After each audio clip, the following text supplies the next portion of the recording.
Jadi ya kawan bilang di dalam qad aflaha man tazakka itu wa dzakara isma rabbih fasalla. Jadi tazkiyatun nafs aplikasinya ya, kalau di dalam konteks aksiologinya, prakteknya itu adalah dengan zikir dan sholat. Jadi tazkiyatun nafs itu adalah bentuk pencucian jiwa yang harus dimulai dengan tobat. Tobat seperti apa? Yaitu tobat kembali kepada kesadaran sebagai insan. Masuk lebih ke dalam lagi, kesadaran sebagai hamba. Ya, kalau dia bisa belajar menjadi sadar sebagai hamba, disitulah dia akan bisa mulai memetakan dirinya. Apa yang kurang dalam dirinya, apa yang mempunyai lebih dalam dirinya, artinya dia mengetahui potensi yang ada di dalam dirinya. Man arafa nafsah faqad arafa rabbah. Disitulah akhirnya dia akan makrifah kepada Allah. Gak bisa engkau sholat itu kalau gak dzakara isma rabbih. Tapi kalau sholatnya kemudian sholat yang tidak berkesadaran, akhirnya dia hanya sholat yang di dalam kezahiran, tidak sholat di dalam zahiran wa batinan. Kesadaran lebih dalam lagi kok, kesadaran sebagai hamba Allah. Masuk lebih dalam lagi, tentunya sebagai hamba Allah, maka dia tahu bahwa dia itu fakir, dia itu hakir, dia itu tidak dhaif, lemah.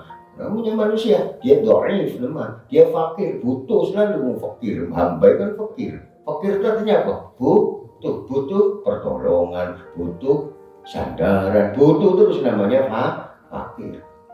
Hakir kalau menggunakan bahasa Ibnu Arabi itu hakir, hina. Nah, ketika dia sudah tahu, maka dia bisa sholat. Sholat itu adalah medium untuk berkomunikasi dengan Khalik, dengan Allah Subhanahu wa Ta'ala. Enggak bisa engkau bisa berkomunikasi dengan Allah kalau engkau tidak sadar diri. Untuk membangun kesadaran, maka guru-guru kita mengajarkan talqin, dzikir. Dzikir itu adalah sarana untuk mengenal Allah. Bukan tujuan loh dzikir itu. Dzikir itu sarana. La ilaha illallah Allah. Itu sarana untuk mengenal Allah. Ada orang dzikir tapi juga sadar-sadar. Akhlak juga gak berubah-ubah. Tidak mempunyai adab yang bagus. So, dzikir yang masih dzikir lisan. Belum dzikir. Karena efek dzikir itu adalah metode untuk membangun kesadaran sebagai hamba.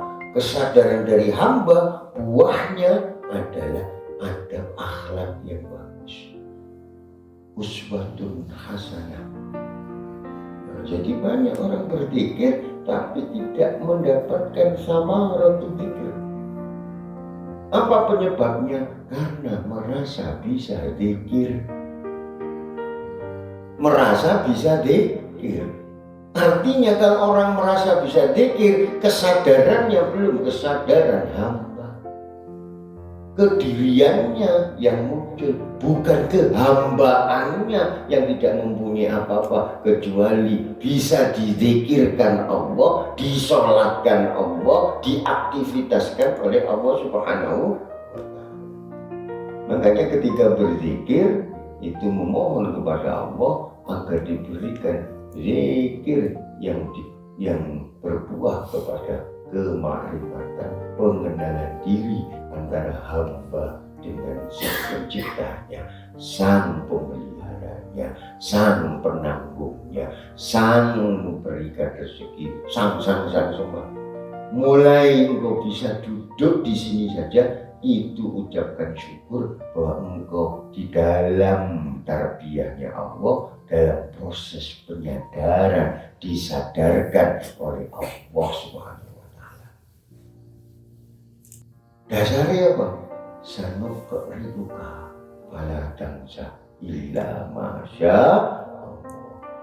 Betul pasti aku yang membacakan kepada engkau Kanjeng Nabi Muhammad sallallahu alaihi wasallam. La ilaha illallah, la ilaha illallah, la ilaha illallah, la ilaha illallah, la ilaha illallah, la ilaha illallah, la ilaha illallah, la ilaha illallah. Fala tansa kalau sudah dibacakan oleh Allah fala tansa illa masuk gak bakal hilang, gak bakal lupa. Jadi kalau santri-santri berusaha menghafalkan, ya boleh bagus. Tapi kalau merasa bahwa aku yang bisa menghafal, ya nggak bisa. Tapi bagaimana mau menghafal? Ya Allah, anugerahkan aku bisa menghafal ayat suci-Mu untuk Engkau berikan anugerah untuk menjaga ayat-ayat suci-Mu. Untuk dipasang niatnya. Termasuk antum darusan. Saya lihat antum darusan Quran. Apa niat kita terus? Bacalah Quran itu. Ya Allah, saya baca ayat-ayat suci-Mu ya Allah. Bismillah untuk bisa ma'rifat padamu. Jadi kalau ahli toreko itu semuanya ngomongin ma'rifatullah. Gak ada yang lain selain ma'rifatullah. Bersih jiwa untuk lima'rifatillah supaya fasolli bisa sholat, kerja lima'rifatillah, belajar lima'rifatillah. Semua yang kau pandang, yang kau lihat, engkau gerak, engkau baca, engkau dengar, engkau pandang semuanya lima'rifatillah untuk memohon mendapatkan makrifat kepada Allah. Baca Quran lima'rifatillah, zikir lima'rifatillah, kerja lima'rifatillah, ngajar ngaji lima'rifatillah, lagi ta'lim lima'rifatillah. Semakin mengenal Allah, semakin ketiadaan dirimu. Semakin mengenal Allah, semakin tiada mengenal diri. Tapi kalau orang yang egonya tinggi itu artinya jauh dari Allah. Ya semoga kita bisa zikir yang berkesadaran. Jadi lek zikir, alhamdulillah bisa engkau zikirkan. Alhamdulillah bisa nyebut Allah, itu alhamdulillah. Jadi qad aflaha man tazakka wa dzakara asma rabbih wa shalla. Sungguh beruntung orang yang bisa menyucikan jiwanya. Siapa orang yang bisa menyucikan? Orang yang berzikir dan kemudian sholat. Zikir di sini adalah kesadaran. Kesadaran sebagai hamba untuk diberikan oleh Allah Subhanahu wa Ta'ala atas ilmu ma'rifatullahnya.